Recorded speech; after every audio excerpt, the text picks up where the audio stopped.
জিহাদে। আবার 4 মাস গড়িয়ে গেল। আবার 4 মাস পরে কে জানে এসে বলে হযরত ওমর তোমার স্বামীকে অন্য আরেকটা যুদ্ধে পাঠিয়েছে মিশনে।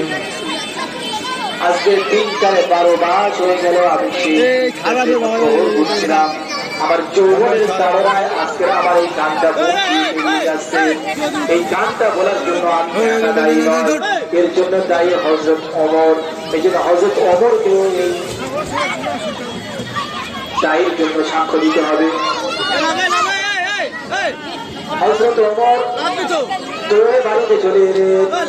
বাইরে এসে নিজের মেয়ে হযরত হাফসা রাদিয়াল্লাহু তাআলা আনহাকে দেখে বললেন, নিজের মেয়ে বলছেন মা একটা মেয়ে বিয়ে করে কতদিন স্বামী ছাড়া থাকতে পারে? হযরত ওমরকে বললেন আপা যান আপনি এরকম প্রশ্ন কেন করছে? হযরত ওমর বলেন বলো আমার দরকার আছে। তখন হাফসা রাদিয়াল্লাহু তাআলা আনহা বললেন একটা মেয়ে বিয়ের পরে সর্বোচ্চ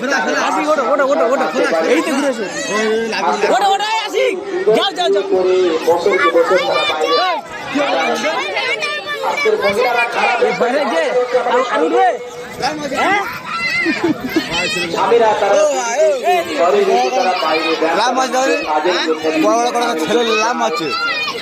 বছর কি বছর যায়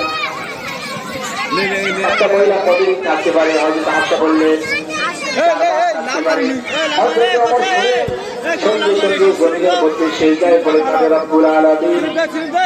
একটা মেয়ে 4 মাসের বেশি থাকতে পারে না। মেয়েটাকে 3-12 মাস কষ্ট দিয়েছি।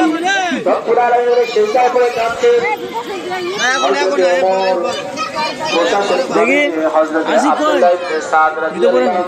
আজকে 20 টাকা দেওয়া লস হয়ে গেছে, বেকারকে ভয় লেগে গেছে। তিনি এলেন, আসার পরে ওমর জিজ্ঞাসা করলে কতদিন বাইরে আছে? বললে 12 মাস। বলে জলদি বাড়ি যাও। বাড়ি এসে দেখে বিবির কাছে বলছে বিবি রাতের বেলা কেউ এসেছিল? বলে হ্যাঁ একজন পতিত এসেছিল, তার নামে 3টা মামলা রেডি করেছি। হযরত ওমরের সাথে নালিশ দেবো বলে ভিডিও করছি পোস্ট দাও। 3টা ঘরের দরজা ভেঙে ভিতরে প্রবেশ করার জন্য, সালাম দিয়ে না ঢোকার কারণে, আর আন্দাজে প্রমাণ করার কারণে এই 3টা আইন আমি 3টা মামলা রেডি করেছি। হযরত ওমরের কাছে আমি নিজে নালিশ দেবো। তখন আব্দুল্লাহ ইবনে সাদ রাদিয়াল্লাহু তাআলা আনহু বললেন যার নামে নালিশ করে তিনি এসেছিলেন আপনার বাড়িতে? হ্যাঁ রজনী, যার নামে নালিশ করে বলে 3টা মামলা রেডি করেছে তিনি এসেছিলেন রাতের বেলায় প্রজাদের খবর নেওয়ার জন্য। তিনি এসে আজকের এই পরিস্থিতি এইরকম আচরণমূলক কথা আজকে আমার সাথে করে আজকে তিনি আমাকে তোমার কাছে যুদ্ধে থেকে তোমার কাছে ফিরাই দিয়েছে। এই ছিল হযরত ওমরের কালচার, ওনারা দেখতে পারি। হযরত ওমর আরেকটা ছোট্ট কথা বলি,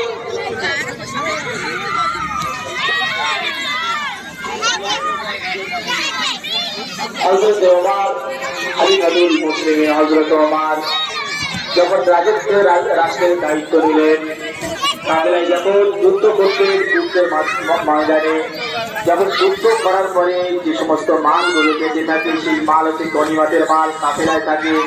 ওই মাল হযরত ওমর ফারুক রাদিয়াল্লাহু তাআলা আনহু সাহাবীদেরকে বন্টন করে করে দিতে।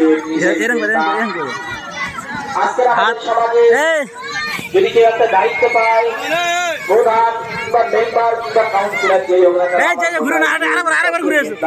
যদি আপনি মুসলমান হয়ে থাকেন এই আয়াতে তিনি খেয়াল করবেন, একটা সাধারণ যদি গ্রুপ সভাপতি হয়, যদি একটা কাউন্সিলর হয়, 600 কোটি টাকার মাল, ঠিক না? কথাটা কি ভুলবেন? একটা কাউন্সিলরের মাইনে খুব করলে 8 থেকে 10,000 টাকা, বেশি থেকে বেশি 10,000 টাকা। সেই ব্যক্তিটা 600 কোটি টাকার মাল। আর হযরত ওমর রাদিয়াল্লাহু তাআলা যে সমস্ত কাফেলায় যে সমস্ত মালগুলো আসতো গনিমতের মাল, সেই সমস্ত মালকে সাহাবীদেরকে বন্টন করে। আমি তো কিন্তু পরিচয় তো দেওয়া যাচ্ছে না যে আমি ওমর, যেহেতু তিনি রাতের বেলা প্রতি রজনীতে প্রজাদেরকে দেখার জন্য বের হয়েছে। তখন বলে, কেন মা, হযরত ওমর গায়ে কেন? বলে, আমার বিবাহ হয়েছিল মদিনার এক সুন্দর যুবক আব্দুল্লাহ ইবনে সাদ রাদিয়াল্লাহু তাআলা আনহু। কালেমা পড়া শেষ, মিষ্টি বিরাতন চলছিল, কোরমা বিরাতন চলছিল। হঠাৎ করে হযরত ওমরের তরফ থেকে একটা সিট উঠে এলো। হযরত ওমর তরফে সিট এসেছে। হযরত আব্দুল্লাহ ইবনে সাদ রাদিয়াল্লাহু তাআলা আনহু সিটটা পড়ে রাখে। হযরত ওমর লিখেছে, আব্দুল্লাহ ইবনে সাদ, তুমি যেটাই থাকো না কেন, যেখানে থাকো না কেন, যেই পরিস্থিতি থাকো না কেন, এই মুহূর্তে আমার সাথে দেখা করো, তোমাকে জিহাদের জন্য সেনাপতির দায়িত্ব দেব। তখন মুরুব্বিদেরকে ডেকে বললেন, আব্দুল্লাহ ইবনে সাদ রাদিয়াল্লাহু তাআলা আনহু,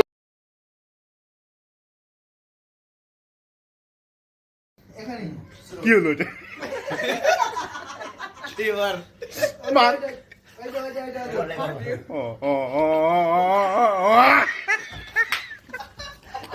ওরে গেল, ও গেল, ও